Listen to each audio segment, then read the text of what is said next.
Is there anything about co-production that excites you or concerns you? To me, it is moving away from the idea that the only people who can provide a particular type of service are, whether it's the Mental Health Trust or the Primary Care Trust or the Acute Trust at St George's, if we're talking locally.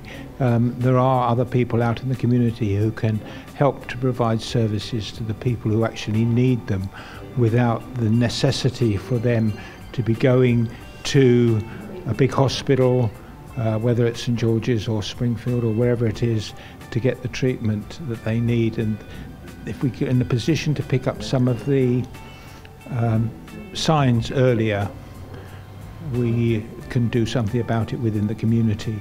And Malik earlier on talked about diabetes, and which is obviously something which is pertinent. I'm a diabetic, and it's going to be a real burden on the National Health if we don't get out there, don't get out into the communities, into the churches, the faith groups, where the incidents are far greater than they are in other parts of the population. I'm hoping to encourage people to take us seriously, us being South West London St George's Mental Health Trust, and the fact that we want to actually co-produce things, and with Malik's Wcen, that we're not just talking. We are talking, and by talking we're also exploring, but I hope that they will realize we want to do more than talking, and in fact having people becoming enthusiastic about what we're doing will also goad us to start to think differently.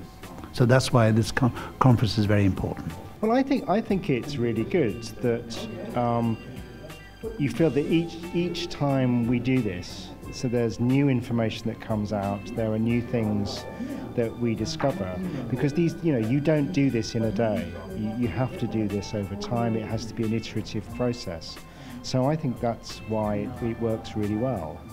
And I think that already today, you can feel that we are making progress. So I think probably the last question was the most interesting, wasn't it? About the reductions in the health service, and how do we make those reductions without affecting dignity and respect for every patient across the health service. And I think some of the answer I gave was about every member of staff needing to treat every patient with respect, but there's also something about how do we all work together to make that possible.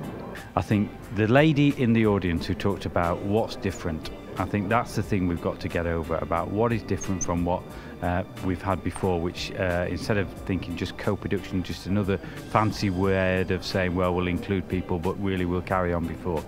I think it's in terms of how we involve people, and it's a good example of somewhere where I was working not long ago, and I spoke to a bunch of carers, and I spoke about the problems that they were dealing with and what and I asked a lady who was there as a carer of a son was using that, and she came to speak to a big group of managers and leaders and clinicians, and she put up a graph and said, look, don't you think that you know everything about my son? Look, this is the involvement that I have, and this is the involvement you have. You're involved about 2% of his life. I've got 98%, and that's me.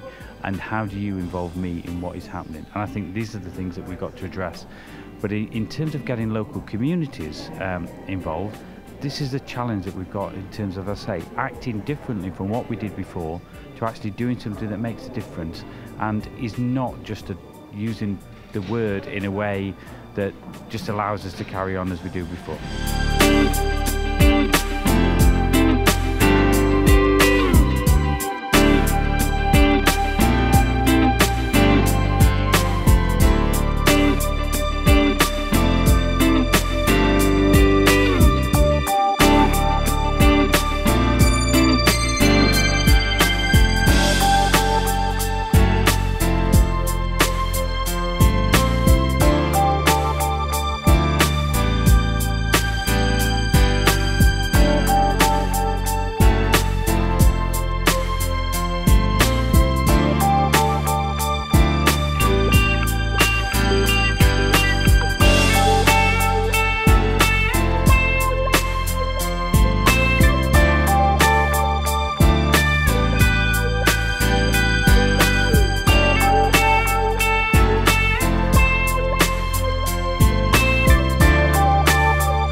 I think it's incredibly exciting because there's such a wide range of people with different inputs here, from organisations like my own or the Mental Health Trust, from the Primary Care Trust, and of course voluntary organisations and faith groups, and local residents coming from different perspectives. So I think that kind of getting people together who come from different points of view, with different perspectives, but all who want to work together to achieve a better community is a wonderfully inspiring thing to do.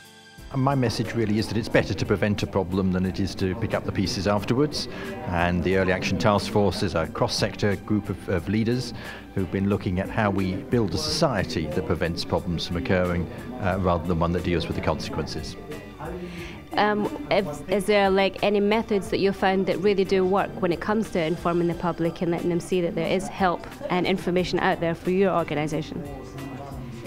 Yes, well, we start from a position of thinking that what we want to build is a community that is ready for everything. And what we mean by that is that when our children reach 3, 4 years old, they're ready to succeed in primary school. At 9, 10, 11, they're ready to make that transition into secondary. 17, 18, ready for the world of work, ready to be parents when the time comes. And because bad stuff happens as well, we are ready and able to cope with adversity. And I think if we position our services in this way, thinking about how do we build that state of readiness so we are literally ready for everything, then we build a society that is not just got people in it who are thriving, are doing well and are happy, but also we find that costs less, less demand on acute services. And because none of us are neutral, if we leave school capable of entering the world of work, we become an asset. If we leave school unable to enter the world of work, we become a liability. So it's about contributing to growth as well as reducing costs. Oh, right. Well, I've got this passion for co-production and empowering citizens. So that's what I use in both my work life when I work in public health and in my home life when I'm just dead keen on making sure particularly people who live on estates have better access to services and know what they can contribute to their local communities.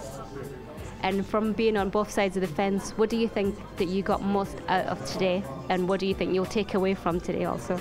I'm certainly going to take a lot around children's services and ideas about how they can be redesigned. So you're using both hospital services, community services and the council services for children and pulling them all together, using children to design how they want those services to be shaped.